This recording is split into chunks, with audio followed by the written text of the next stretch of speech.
ఒక ఆత్మను రక్షించుకోవాలని వేదన నీలో ఉన్ననాడు నిజముగా నువ్వు దేవుని స్నేహితుడు అని అర్థం. ఇంకో రహస్యం చెప్తున్నా. ఆత్మలు మారాలంటే రెండు చేయాలి. మనం సువార్త చెప్పాలి, దేవుడు దిగి రావాలంటే మనం ప్రార్థన చేయాలంటే ఏం చేయాలి చెప్పండి?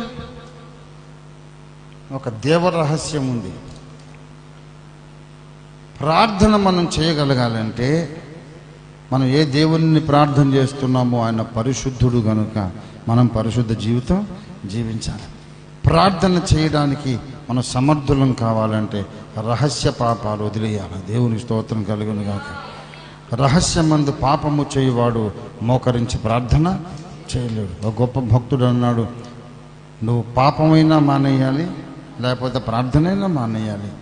మానక ప్రార్థన చేసేవాడు పాపాన్ని మానేస్తాడు, మానకుండా పాపం చేసేవాడు ప్రార్థన మానేస్తాడు. ఇదో అదో మానాలి, రెండు చేయడం కుదరదు.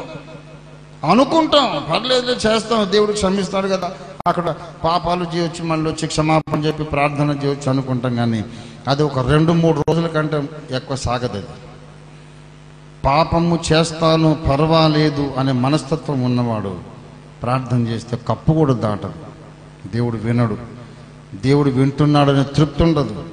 అయ్యాం ప్రార్థన అని నిరుత్సాహం వచ్చేసి ప్రార్థన మానేస్తాడు. మనకు దేవుడు మనల్ని ఆశీర్వదించినట్లుగా ఎప్పుడు లెక్కేసుకోవచ్చు చెప్పండి? మన ద్వారా సువార్త బయటికి వెళ్ళాలి, వాళ్ళ రక్షణ కొరకు మనం కన్నీటి ప్రార్థన చేయాలి. కన్నీటి ప్రార్థన చేయాలంటే ముందు ఇక్కడ మనలో రహస్య పాపాలు ఉండకూడదు. కనుక ప్రియులారా, ఎవరైతే దేవునికి భయపడి రహస్యమందును బహిరంగమందును పరిశుద్ధంగా బ్రతుకుతున్నారో వాడు దేవుని చేత దీవించబడ్డట్టు లెక్క. దేవుని స్తోత్రం కలుగునేవాడు దీవించబడ్డవాడు. వాడు రహస్యంలో పరిశుద్ధంగా ఉండాలి, బహిరంగంగా కూడా పరిశుద్ధంగా ఉండాలి. మనల్ని అలాగూ పరిశుద్ధులుగా చేయడానికే యేసు ప్రభు వారు మన కొరకు బలై తిరిగి లేచినాడు. కనుక శిలువ యజ్ఞము ద్వారా ఇన్ని ఫలితాలు. శిలువ యజ్ఞమును బట్టి దేవుడు మనల్ని కరుణిస్తున్నాడు. శిలువ యజ్ఞాన్ని బట్టి దేవుడు మనల్ని ఆశీర్వదిస్తున్నాడు.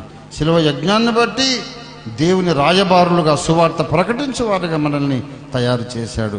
ఆ శిలువ రక్తాన్ని బట్టి ప్రార్థించడానికి తగిన పరిశుద్ధులుగా మనల్ని దేవుడు మారుస్తున్నాడు. దేవుని స్తోత్రం కలుగును గాక.